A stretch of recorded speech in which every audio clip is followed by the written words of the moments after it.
சிங்கம் ஒரு சிங்கம் எப்போ எதுலயும் பெக்யூலியர் தான். ஒரு முறை சிங்கம் கர்ஜிச்சதுன்னா அந்த சவுண்ட்ல ஒரு 8 கிலோமீட்டருக்கு சும்மா அதிரும், எல்லா திசைகளும் அதிரும். அப்படிப்பட்ட அந்த சிங்கம் வேட்டைக்கு மட்டும்தான் வெளியில வரும், வேடிக்கை பார்க்கறதுக்கெல்லாம் வெளியில வராது. வேட்டையில கூட உயிரோடு இருக்கிற மிருகங்களை தான் வேட்டையாடும். அதுலயும் பெரும்பாலும் தன்னை விட பெரிய சைஸ் உள்ள மிருகங்களை தான் குறி வச்சு தாக்கும், ஜெயிக்கும். எவ்வளவு பசியில் இருந்தாலும் உயிர் இல்லாததை, கெட்டு போனதை தொட்டு கூட பார்க்காது. அப்படிப்பட்ட அந்த சிங்கம் அவ்வளவு ஈஸியா எதையும் தொடாது, தொட்டா விடாது. காட்டோட 4 பக்கமும் மார்க்கிங் மை டெரிட்டரின்னு தன்னுடைய பவுண்டரியை தானே வகுக்கும். அப்படிதான் அந்த காட்டையே தன்னோட கண்ட்ரோல்ல வச்சிருக்கும். சிங்கத்துக்கு கூட்டத்தோட இருக்கிறதுக்கும் தெரியும், தனியா இருக்கிறதுக்கும் தெரியும். அப்படியே தனியா வரணும்னு நினைச்சாலும் அஞ்சாம அலட்டிக்காம சும்மா கெத்தா தனியா வந்து அத்தனை பேருக்கும் தண்ணி காட்டும். எப்போ எதுலயும் தன்னோட தனித்தன்மையை இழக்கவே இழக்காது. Yes, a lion is always a lion.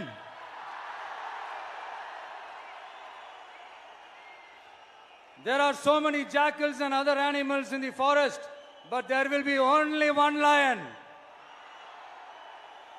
And even if it is single, it will be the king of jungle. It is not only a description but also a clear declaration. சிங்கத்தை பத்தி பேசிட்டு நம்ம சிங்க குட்டிகளையும் சிங்க பெண்களையும் பத்தி நம்ம பேசாம இருக்க முடியுமா? அவங்கள எப்படி நான் மறப்பேன்? அவங்க தான் என்னுடைய உயிராச்சே, என் நெஞ்சில் குடியிருக்கும்.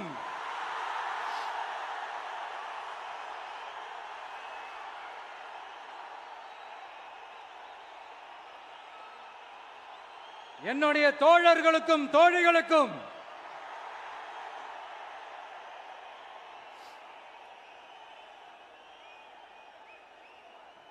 நேர்ல வர முடியாத சூழல்ல வீட்ல இருந்துகிட்டே நம்மளுடைய இந்த மாநாட்டில் நேரலை வாயிலாக கலந்துகிட்டு இருக்கிற என்னுடைய அம்மாக்கள், அக்கா தங்கைகள், அண்ணன் தம்பிகள், நண்பர்கள் அனைவருக்கும் என்னோட உயிர் வணக்கம். என்னோட உயிர் வணக்கம், என்னோட உயிர் வணக்கம்.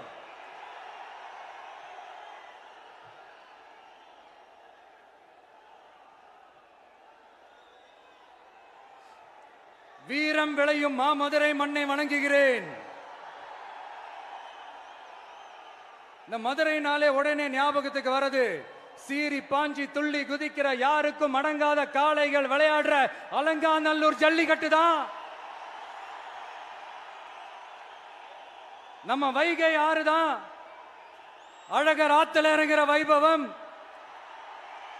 மதுரை மீனாட்சி அம்மன் இந்த மண்ணோட உண்மையான குணம், உணர்வு பூர்வமான மண் இது. அது மட்டும் இல்ல, இந்த மண்ணில் வாழ்ற மக்களும் அப்படித்தான் உணர்வு பூர்வமான ஆளுங்க. நான் இந்த மண்ணில் கால் எடுத்து வச்ச உடனே ஒரே ஒருத்தரை பத்தி தான் மனசுக்குள்ள ஓடிக்கிட்டே இருந்தது. அவர் யாருன்னு உங்களுக்கும் தெரிஞ்சிருக்கும். சினிமானாலும் சரி, அரசியல்னாலும் சரி, நமக்கு ரொம்ப ரொம்ப பிடிச்சது புரட்சி தலைவர் எம்ஜிஆர் அவர்கள் தான். அவரோட பழகிறதுக்கு எனக்கு வாய்ப்பு கிடைக்கல. ஆனா அவரை மாதிரியே குணம் கொண்ட என்னுடைய அண்ணன் புரட்சி கலைஞர் கேப்டன் விஜயகாந்த் அவர்களோட பழகிறதுக்கு எனக்கு நிறையவே வாய்ப்பு கிடைச்சது. அவரும் இந்த மதுரை மண்ணை சேர்ந்தவர் தானே, அவரை மறக்க முடியுமா? தமிழ்நாட்டு மக்கள் உணர்வுபூர்வமா உண்மையா நம்ம பக்கத்திலே நிக்கிறவங்க, அதுக்கு ஒரு மிகப்பெரிய அடையாளம் தான் இந்த மதுரை மண். நம்ம தமிழக வெற்றி கழகம் கையில் எடுத்திருக்கிற அரசியலும் அப்படித்தான். உண்மையான அரசியல், உணர்வு பூர்வமான அரசியல், நல்ல அரசியல், நல்லவங்களுக்கான அரசியல், நாட்டு மக்களுக்கான அரசியல், நல்லது மட்டுமே செய்கிற அரசியல்.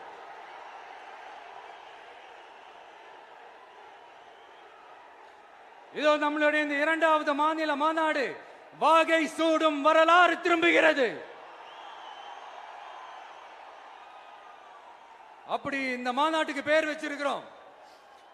1967லயும் 1977லயும் நம்ம தமிழக அரசியல் ஒரு மிகப்பெரிய ஆட்சி அதிகார மாற்றங்கள் ஒண்ணு நடந்துச்சு இல்லையா?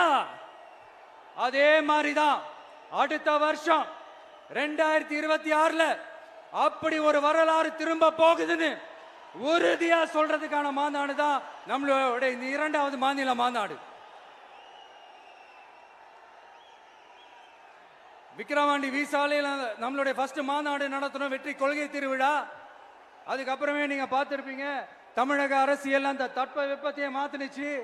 நமக்கு எதிராக எத்தனை குரல்கள். ஆனா உங்களுக்கு தான் நம்மளை பத்தி நல்லா தெரியுமே, எந்த குரலையும் காதலையே போட்டுக்காம மக்களோட குரலை மட்டுமே கேட்டுக்கிட்டு நமக்கு எதிராக வர அத்தனை கூக்குரல்களையும் சின்னதா ஒரு சிரிப்போடவே கடந்து வந்திருக்கிறோம். அது இல்லாம நம்ம மாநாட்டில் ஒலிக்கிற இந்த குரல் இந்த ஒற்றை தமிழ் மகனோட குரல் மட்டுமல்ல, ஒட்டுமொத்த தமிழ்நாட்டு மக்களுடைய குரல். தமிழ்நாட்டில் இருக்கிற ஒவ்வொரு வீட்டில இருந்தும் ஒலிக்கிற குரல், ஒட்டுமொத்த உலகெங்கும் வாழும் ஒவ்வொரு தமிழ் வீட்டிலிருந்தும் எழும் குரல்.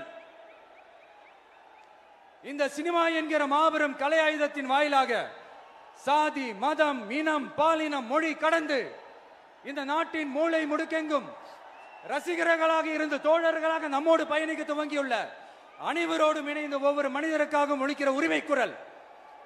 மாநில உரிமைக்காக, பெண் உரிமைக்காக, சமூக நீதிக்காக, சமநீதிக்காக, மதச்சார்பின்மைக்காக உண்மையா ஒலிக்கிற குரல். அதனால் இந்த குரலுக்கு எதிராக இன்னும் இன்னும் எத்தனை எத்தனை குரல்கள் வந்தாலும் ஓங்கி ஒலிக்குமே தவிர ஒரு நாளும் ஓயவே ஓயாது. Yes, it is an unstoppable voice, an unstoppable force.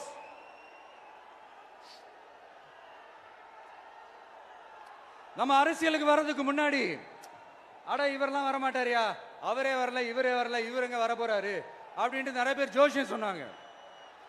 அப்புறம் நம்ம கட்சியினுடைய பேர் அறிவிச்சதுக்கு அப்புறம் பேரு தானே அறிவிச்சிருக்கிறாரு, மக்கள் கிட்ட பேர் வாங்கணும்ல, அதெல்லாம் முடியாதுன்னாங்க. அப்புறம் ரொம்ப முக்கியமா மாநாடுலாம் எவ்வளவு பெரிய விஷயம், அதெல்லாம் இவர் ஒத்தால எப்படி பண்ண முடியும், சும்மா பக்கத்தில் புசியானதை வச்சுக்கிட்டு மாநாடுல எப்படி நடத்தி காட்ட முடியும், அதெல்லாம் அவங்களால முடியாது. அப்புறம் மழை பெஞ்சு எல்லாத்தையும் கெடுத்துரும். ஏன் என் கூட இருக்கிறவங்களே கூட தான் சொன்னாங்க. அதுக்கப்புறம் என்ன நடந்துச்சுன்னு உங்க எல்லாருக்குமே தெரியும். இப்ப புதுசா ஒண்ணு சொல்ல ஆரம்பிச்சிருக்கிறாங்க. அது என்னடானா, ஆட்சியை பிடிக்கிறதெல்லாம் அவ்வளவு ஈஸி இல்லை இல்லையா. இப்ப அதெல்லாம் விட்டாங்க, இப்ப இங்க வந்துட்டாங்க. இவர் நேரா ஷூட்டிங்ல இருந்து வருவாராம், வந்து ஆட்சியை பிடிப்பாராம். அது எப்படி இவராலே முடியும், அவராலே முடியல, இவராலே முடியல, அவருக்கு அத்தனை வருஷம் ஆச்சு, இவராலே எப்படி முடியும் ஒரு பக்கம். இன்னொரு பக்கம் கூட்டம்லாம் ஓகே தான், அது எப்படி ஓட்டா மாறும் அப்படின்றது இன்னொரு பக்கம். இப்படி கதை, திரைக்கதை, வசனம், இயக்கம், பாடல்கள்,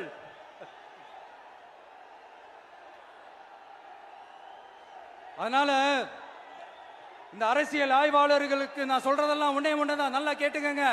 இந்த விஜய் ஏதோ இந்த பல லட்சம் பேர் கூடுற கூட்டத்தில் மட்டுமே இருக்கிறாரு அப்படின்னு மட்டும் தப்பு கணக்கு போட்டாதீங்க.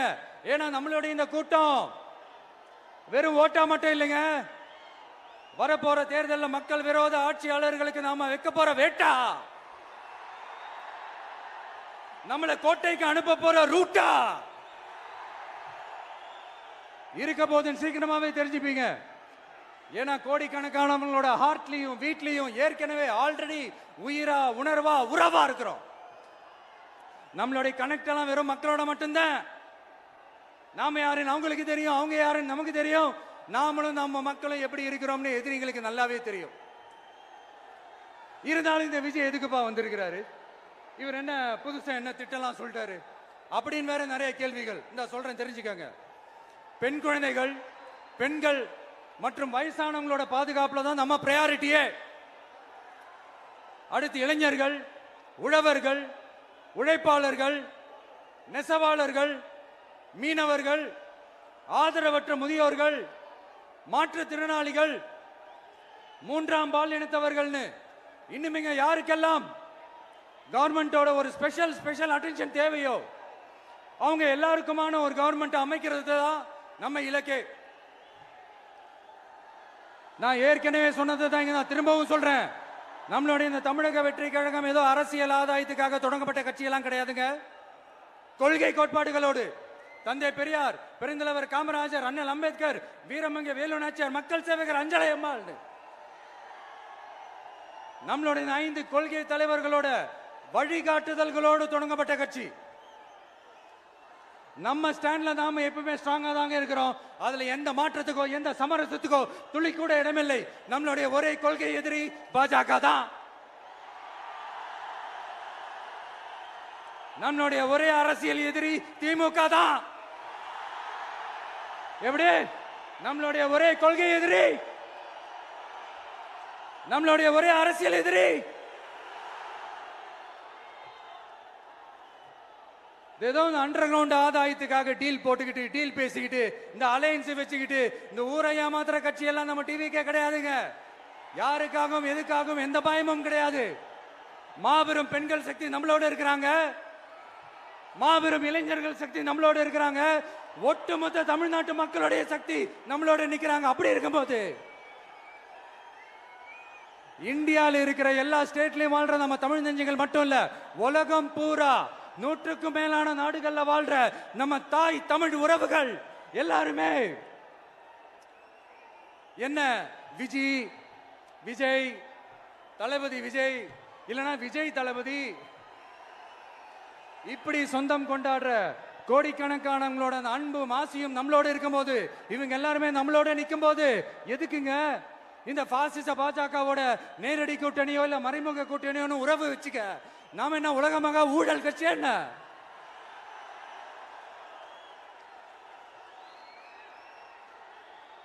நம்மளை பத்தி சின்னதா ஒரு உண்மை ஒண்ணு சொல்லலாமா? என்னடா இவர் வாயால இப்படி சொல்றாருன்ட்டு யாரும் தவறா நினைச்சுக்க வேணாம். ஏன்னா இது ஒரு விதத்துல ஒரு ஃபேக்டும் கூட. அதனாலதான் நான் சொல்லணும்னு ஆசைப்படுறேன். நம்ம யார் தெரியும்ல? நாம எல்லாருமே சொல்றேன். நாம யார் தெரியும்ல? இந்தியாவின் மாபெரும் மக்கள் சக்தி கொண்ட ஒரு மகத்தான வெகுஜன மக்கள் படை.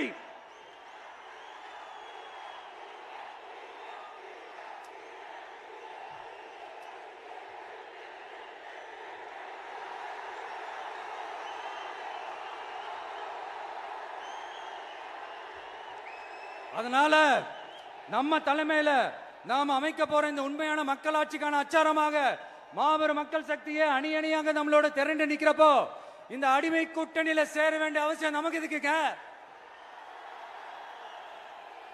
நம்மளுடைய இந்த கூட்டணி சுயமிழந்த கூட்டணியால இருக்காது, சுய மரியாதை கூட்டணியா தான் இருக்கும். இந்த ஒரு பக்கம் RSS கிட்ட அடிபணிஞ்சுக்கிட்டு, இன்னொரு பக்கம் மதச்சார்பற்ற கூட்டணின்னு இந்த மக்களை ஏமாத்துற கூட்டணியால நம்ம கூட்டணி இருக்காது.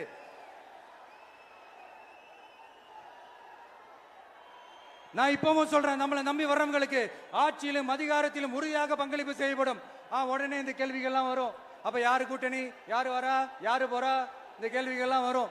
இந்த கேள்விகளுக்கெல்லாம் ஒரே ஒரு பதில் தான், சஸ்பென்ஸ்ல சஞ்சாரம் செய்யுங்க. ஆனா ஒண்ணு, 2026ல 2 பேருக்கு நடுவுல தான் போட்டியே. ஒன்னு டிவிகே, இன்னொன்னு டிஎம்கே. இந்த போட்டி எப்படி இருக்க போதுன்னா, இந்த அலையன்ஸை வச்சு எப்படியாவது நம்ம தப்பிச்சிடலாம். என்ன இந்த பழைய இந்த மேத்தமேட்டிக்ஸ் அரித்மேட்டிக்ஸ் இதெல்லாம் வச்சு எப்படியாவது நம்ம தப்பிச்சிடலாம் அப்படின்னு நினைக்கிறவங்களோட அந்த கனவு ஒரு நாளும் மைப்படாது. சரி, இப்ப நம்ம வேற ஒரு ஏரியாவுக்கு ஒண்ணு வருவோம். எதிர்காலம் வரும், என் கடமை வரும், இந்த கூட்டத்தின் ஆட்டத்தை ஒழிப்பேன்.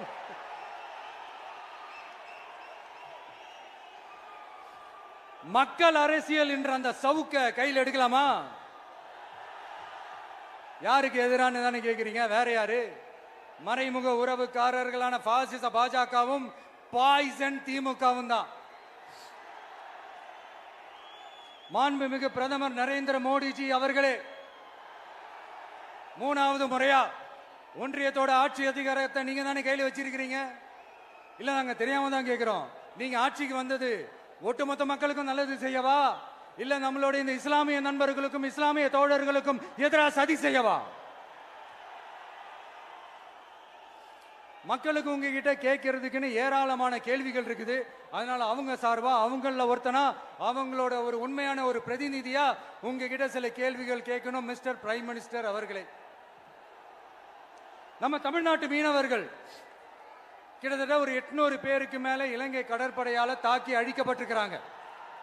அதை கண்டிக்கிறதுக்காக உங்களை பெருசா எதுவும் செய்ய சொல்லல, சின்னதா ஒண்ணே ஒண்ணு மட்டும் செஞ்சு கொடுங்க.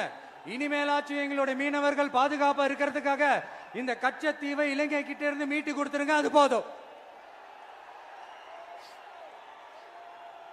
உங்களுடைய இந்த முரட்டு பிடிவாதத்தால நீங்க நடத்துற இந்த நீட்டு தேர்வு, அதனால இங்க என்னென்ன நடக்குதுன்னு சொல்றதுக்கே மனசு வலிக்குது. அதனால அந்த நீட்டு தேர்வு தேவையில்லைன்னு அறிவிச்சிருங்க, அது போதும். செய்வீர்களா திரு நரேந்திரபாய் தாமோதர் மோடிஜி அவர்களே? எங்களுக்கு என்னென்ன தேவையோ என்னென்ன நல்லதோ அதெல்லாம் செய்ய மாட்டேங்கிறீங்க. ஆனா ஆட்சி அதிகாரத்தை மட்டும் கையில வச்சுக்கிட்டு மக்களை ஏமாத்த நேரடியாக ஒரு பாசிச பாஜக அடிமை கூட்டணி ஒண்ணு. அடுத்து உங்களோட இந்த மைனாரிட்டி ஆட்சியை ஓட்டுறதுக்காக மறைமுகமாக RSS அடிமை குடும்பம்னு இன்னொரு கூட்டணி. இப்படி மக்கள் சக்தியே இல்லாத இந்த ஊழல் கட்சிகளை மிரட்டி அடிபணிய வச்சு 2029 வரைக்கும் சொகுசு பயணம் போயிடலாம்னு திட்டம் தீட்டி வச்சிருக்கிறீங்க. அதானே ஜி? என்ன ஜி? ஒண்ணு மட்டும் சொல்றேன், தெரிஞ்சுக்கங்க. என்னதான் நீங்க இந்த நேரடி மறைமுக கூட்டணி குட்டிகரணம் போட்டாலும் தாமரை இலையில தண்ணியே ஒட்டாது. தமிழக மக்கள் மட்டும் எப்படி ஒட்டுவாங்க?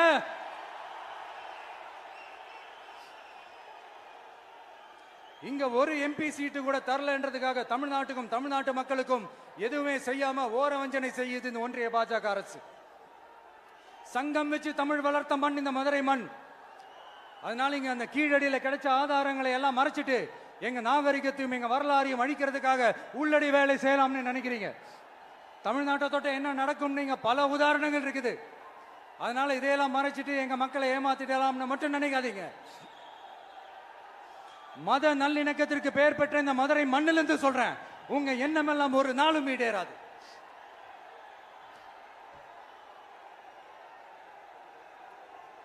எம்ஜிஆர்னா யார் தெரியும்ல?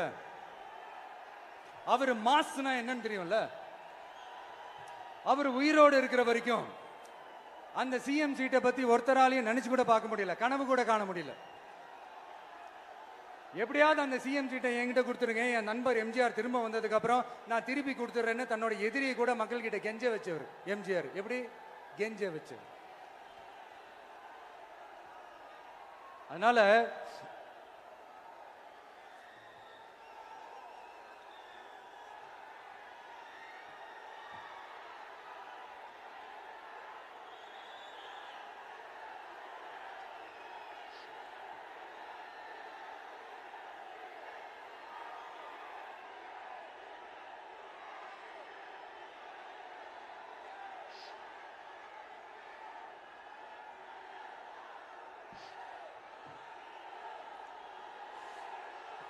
ஆனா இப்போ அவர் ஆரம்பிச்ச அந்த கட்சியை, எம்ஜிஆர் அவர்கள் ஆரம்பிச்ச அந்த கட்சியை கட்டி காக்கிறது யாரு? இன்னைக்கு அந்த கட்சி எப்படி இருக்குது? அதை நான் சொல்லிதான் உங்களுக்கு தெரியணுமா என்ன? அப்பாவி தொண்டர்கள் அதை வெளியில சொல்ல முடியாம வேதனையில தவிக்கிறாங்க. 2026 சட்டமன்ற தேர்தலில் யாருக்கு ஓட்டு போடணும், எப்படிப்பட்ட ஆட்சி இங்க அமையணும்னு அந்த அப்பழுக்கற்ற அந்த தொண்டர்களுக்கும் ரொம்ப நல்லாவே தெரியும். அதனால என்ன வேஷம் போட்டுக்கிட்டு பாஜக இங்க தமிழ்நாட்டுக்குள்ள வந்தாலும் அவங்க வித்தை எல்லாம் இங்க வேலைக்கே ஆகாது. இப்படி பொருந்தா கூட்டணியா இந்த பாஜக கூட்டணி இருக்கிறதுனால இப்ப ஆட்சியில இருக்கிற இந்த வெற்றி விளம்பர மாடல் திமுக என்ன செய்யுதுன்னு தெரியும்ல? பாஜகவோட உள்ளுக்குள்ள ஒரு உறவை ஒண்ணு வச்சுக்கிட்டு வெளியில எதிர்க்கிற மாதிரி, அப்படி எதிர்க்கிற மாதிரி ஒரு டிராமா ஒண்ணு பண்ணிக்கிட்டு எதிர்கட்சியா இருந்தா போங்க மோடின்னு பலூன் விடுறது, ஆளுங்கட்சியா இருந்தா வாங்க மோடின்னு கொடை பிடிச்சுக்கிட்டு கும்பிடு போடுறது. இது மட்டுமா? ஒரு ரைடுன்னு ஒன்று வந்துட்டா போதும், இது வரைக்கும் போகவே போகாத ஒரு மீட்டிங், அதை காரணம் காட்டி டெல்லிக்கு போறது, அங்க ஒரு சீக்கிரட் மீட்டிங் நடத்துறது. நல்லா நோட் பண்ணணும் மக்களே, அந்த மீட்டிங் அப்புறம் இந்த இஷ்யூ அப்படியே காணாம போயிருக்குமே. அதேதான். Stalin uncle, what uncle is very wrong uncle.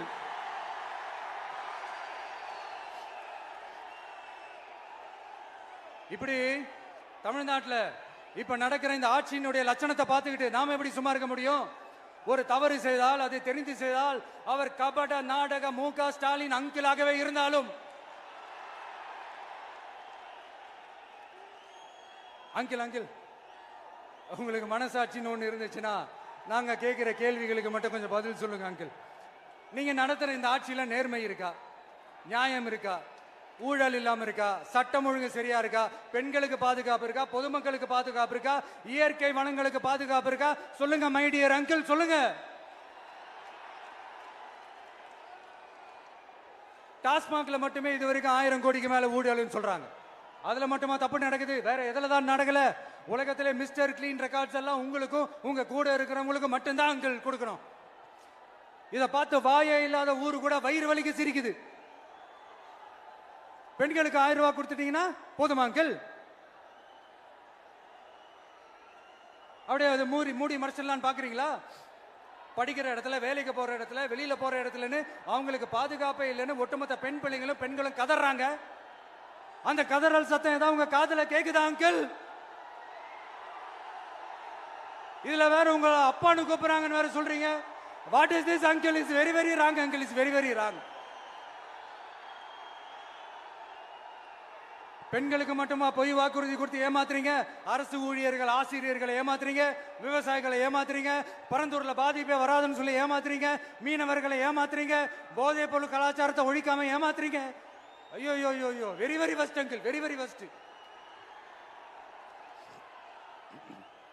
எப்படி கேட்டாலும் இவங்க கிட்ட இருந்து எந்த பதிலும் வரப்போறதில்லை. ஏன்னா இருந்தா தானே. இப்ப ஆட்சியில இருக்கிற நம்மளுடைய அங்கிள் பதில் சொல்றது இருக்கட்டும். மக்களை நீங்க சொல்லுங்க, நீங்க உண்மையை சொல்லுங்க. செய்வோம்னு சொன்னாங்களே, சொன்னதெல்லாம் செஞ்சாங்களா? உங்களை தான் கேக்குறேன், சொன்னதெல்லாம் செஞ்சாங்களா? சத்தமா மை டியர் அங்கிள், கேக்குதா? மக்களோட சத்தம் கேக்குதா? இது வெறும் சாதாரணமான முழக்கம் தான். கூடிய சீக்கிரம் மக்களை போய் சந்திக்க போறேன், அவங்களோட மனசு விட்டு பேச போறேன்.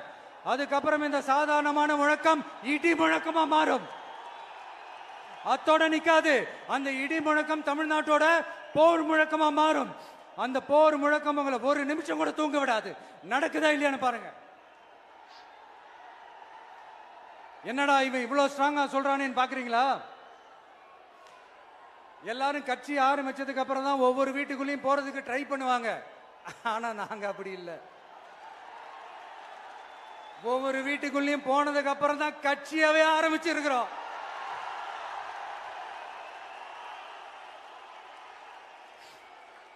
அதனால ஒட்டுமொத்தமா எல்லாருமா சேர்ந்து இந்த திமுக ஆட்சிய, கபட நாடக திமுக ஆட்சிய 2026 தேர்தலில் வீட்டுக்கு அனுப்புறோம்.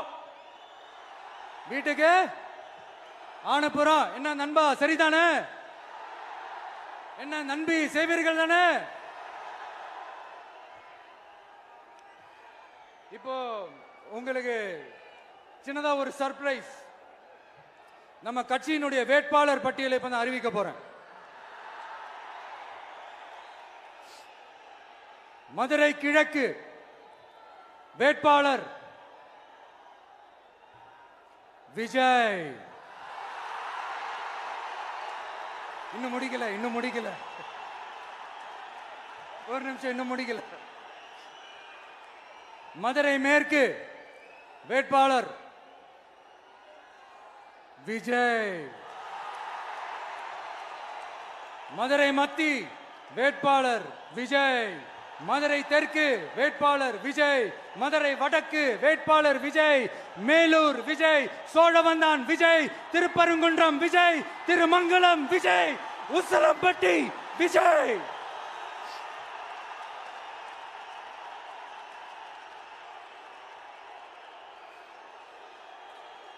என்னடா எல்லா தொகுதியிலையும் ஒரே வேட்பாளர்னு பாக்குறீங்களா? 234 தொகுதியிலையும் இந்த விஜய் தான், அதாவது உங்க விஜய் தான் உங்க சின்னம். இன்னும் சிம்பிளா சொல்லணும்னா உங்க வீட்டில் இருக்கிற ஒருத்தர் தான் வேட்பாளரா நிக்க போறாங்க. அந்த வேட்பாளரும் நானும் வேறு வேறு இல்லை. நீங்க அவருக்கு ஓட்டு போட்டீங்கன்னா எனக்கு ஓட்டு போட்ட மாதிரி, இந்த முகத்துக்காக நீங்க ஓட்டு போட்டீங்கன்னா உங்க வீட்டில் இருக்கிற உங்களுடைய வேட்பாளர் ஜெயிச்ச மாதிரி.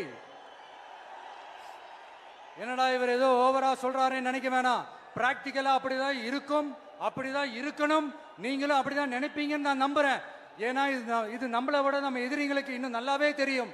அதனால எல்லாம் இந்த அதிகார பலம் எல்லாத்தையும் தூக்கிட்டு வந்துருவாங்க. வரட்டும், பாத்துக்கலாம். TVK will take it, TVK will meet it, TVK will compete with it and TVK will conquer it, TVK will conquer it.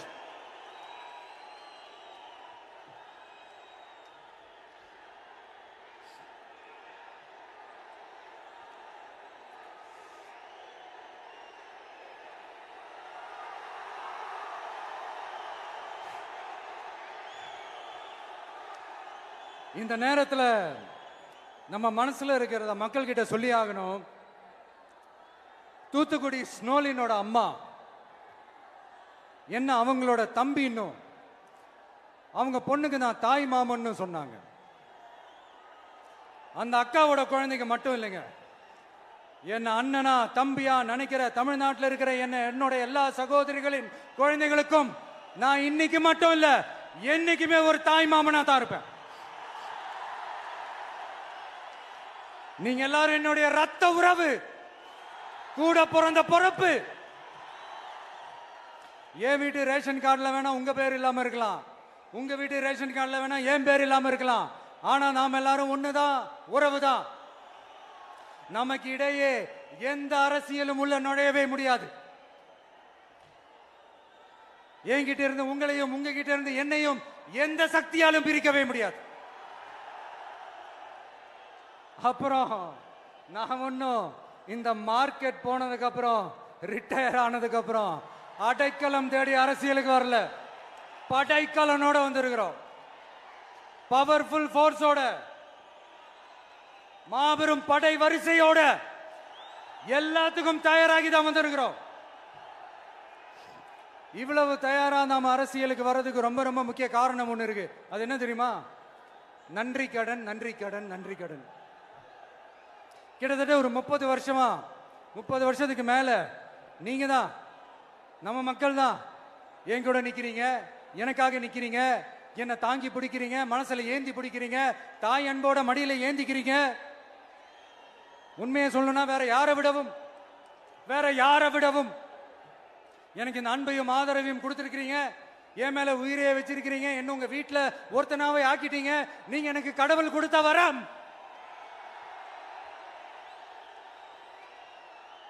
உலகம் பூரா நமக்காக நம்ம கூட நிக்கிற நம்ம மக்களை நான் எப்படி மறப்பேன்? நான் என் லைஃப்ல ரொம்ப உயிரா நினைக்கிறதே பெண்களை, குழந்தைங்களை, இளைஞர்களை, உழைக்கிற மக்களை தான். இவங்க தான் நம்மளோட வகைரா. இதை பார்த்துதான் நம்மளோட எதிரிகளுக்கு பத்தி எரியுது. அதுக்காக நாம் என்ன செய்ய முடியும்? அதனால நம்ம உறவுகளை, சொந்தத்தை, வகைராவை யாருக்காகவும் எதுக்காகவும் விட்டு கொடுக்க முடியாது இல்லையா? Here at this moment among this August gathering, I want to open my heart and say I enjoy people, I respect people, I worship people.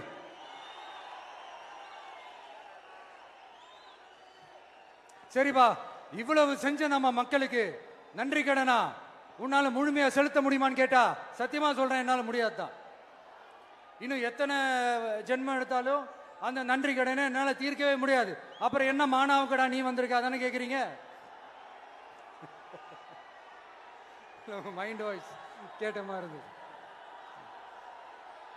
வாழ்நாள் முழுக்க நம்ம மக்களுக்காக ஆதரவா துணையா நிக்கிறத தவிர, அவங்களுக்காக உழைக்கிறத தவிர எனக்கு வேற எந்த எண்ணமும் இல்லை.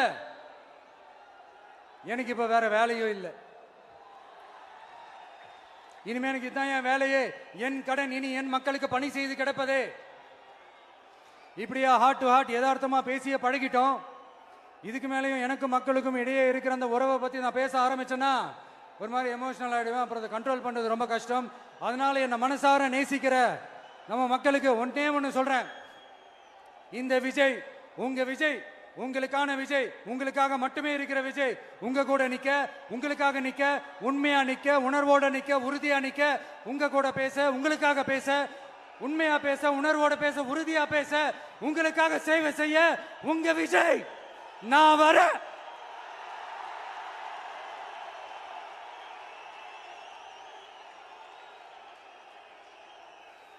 சொல்லல முக்கியம், செயல் செயல் செயல் தான் முக்கியம்.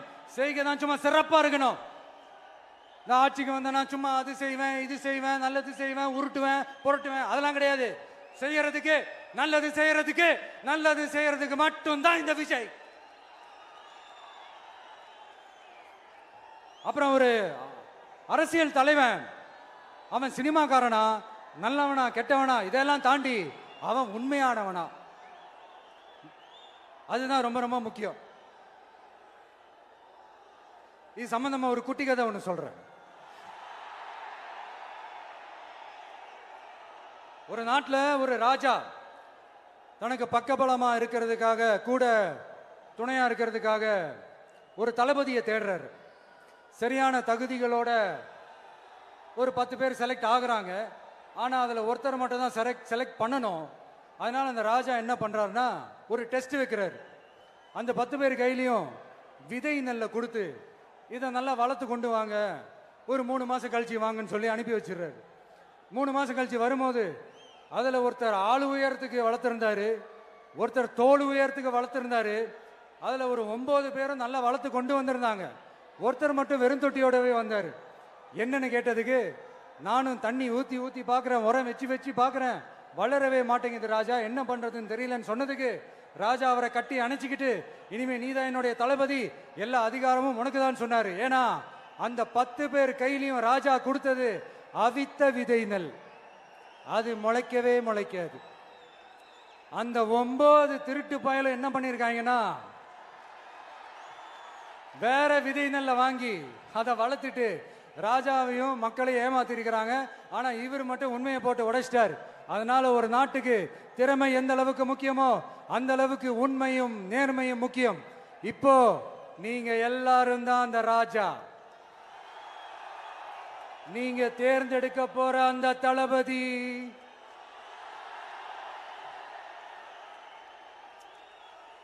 சும்மா சினிமாக்காரன் சினிமாக்காரன் சினிமாக்காரன். அம்பேத்கர் அவர்களை தோக்கடிச்சது சினிமாக்காரன் இல்ல, அரசியல்வாதி.